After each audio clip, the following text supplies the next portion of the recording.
uhaw na uhaw at mapusok sa pag-ibig kahit hindi pa nila panahon. Ano ba ang dapat nating gawin?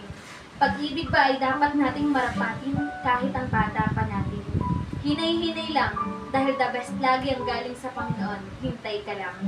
Huwag magmadali para hindi ka masaktan at magkamali. Because the best way to find love is to find God. Kasi may dadating sa hindi inaasahang pagkakataon. Nais magmahalan ngunit hindi pa panahon. Marami pang bagay ang mas kailangang bigyan ng atensyon. Mga oras na sa iba dapat muna ituon. Mataas na hagdan ang kailangan pang akyatin. Mga pangarap na pinipilit pa nating abutin upang makamit ang mga hangarin at nang maisakatuparan ang mga layunin at ng magandang kinabukasan ay bubungad sa atin.